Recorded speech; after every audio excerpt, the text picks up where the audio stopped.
Ẹ káàbọ̀ sórí ìkànnì yìí.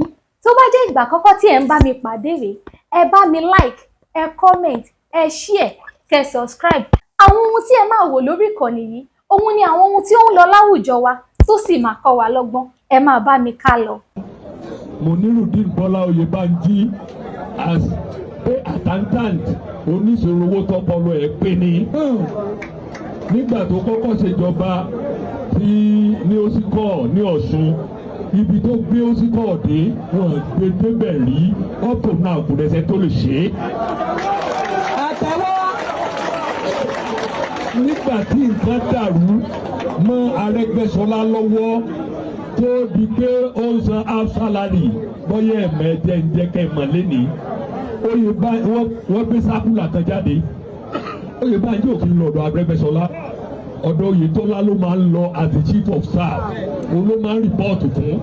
Mo wá gbé sákúlà kan jáde ń máa bẹ̀rẹ̀ half salary, ó wá kà á ló bá lọ ọ̀dọ̀ Oyètọ́lá ọ̀gá ẹ̀ ló bá ní ẹ̀wọ̀n tẹ́ ẹ̀kọ́ jáde ẹ̀ mọ̀ pé ẹ̀wọ̀n lélẹ̀ ìṣá. Oníkan withdraw sákúlà yẹn, wọ́n ṣẹ̀ṣẹ̀ wá scrutinize sákúlà yẹn.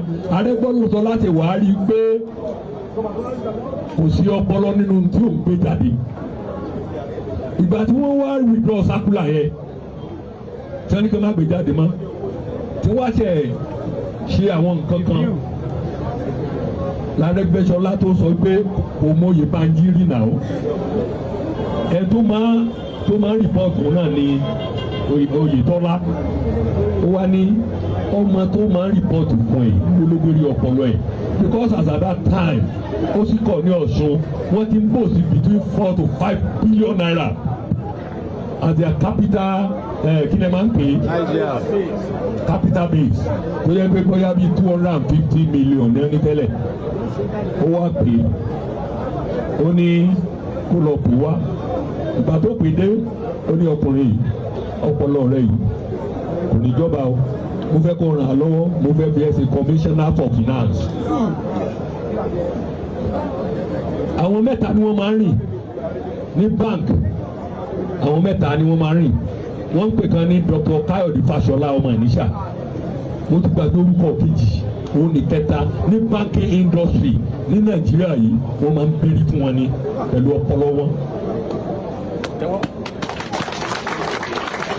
Ó wá béèrè lọ́wọ́ rẹ̀ wípé ó máa bá a ṣe commissioner for finance kúrò láti ṣe, wọ́n dẹ̀ ti san half salary, wọ́n ti san half salary.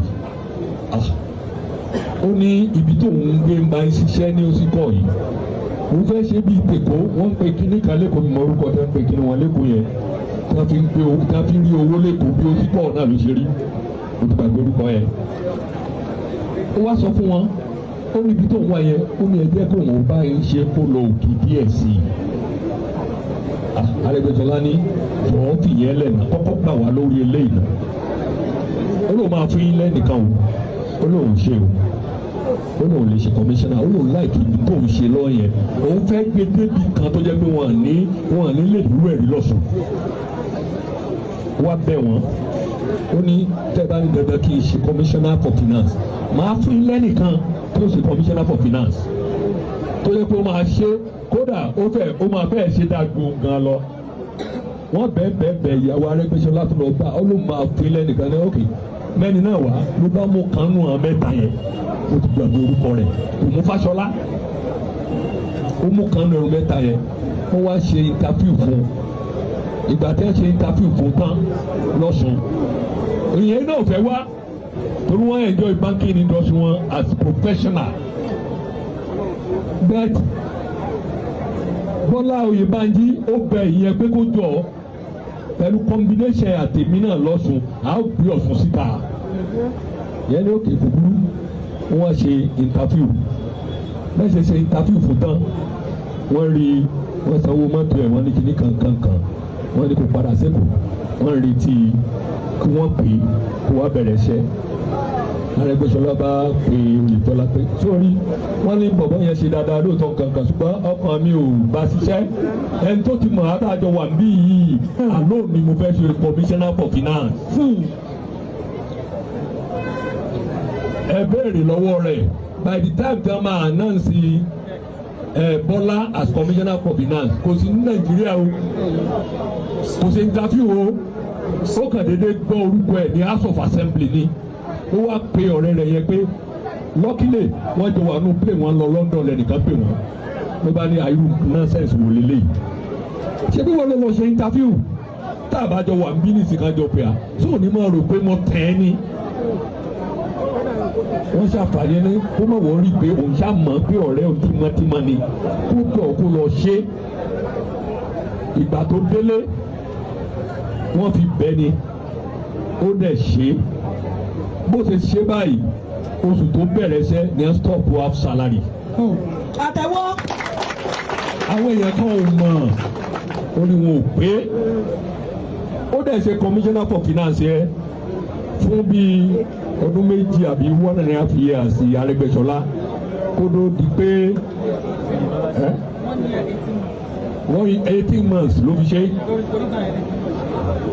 so ìgbà tí Oyètọ́lá wá wọlé tán òun tún ti rò pé ọ̀nà ń ti dá kó wọn padà síbi iṣẹ́ òun torí wọ́n ń bẹ̀ bí iṣẹ́ rẹ̀ náà Oyètọ́lá bá ní àjọṣe kìíní ni o ó tún yarí àwọn àjọṣe ni ṣe bẹ́ẹ̀ yìí lẹ́ni kí wọ́n á ṣe gọ́vnà ó ti wá sọ pé ò ṣe mọ́ ó dẹ̀ gbà ó dẹ̀ ṣe commissioner within that period gbogbo gbèsè tí Ọ̀ṣun jẹ wọ́n san 9 billion naira ń bẹ̀ 9 billion naira Ọ̀ṣun wa ń bounce díẹ̀ ẹ mọ̀ pé láyé gbà yẹn nínú ká gba 1.5 billion kan gba 2 billion ní ọba gàdàrí 3 billion wọ́n mọ̀ jó ní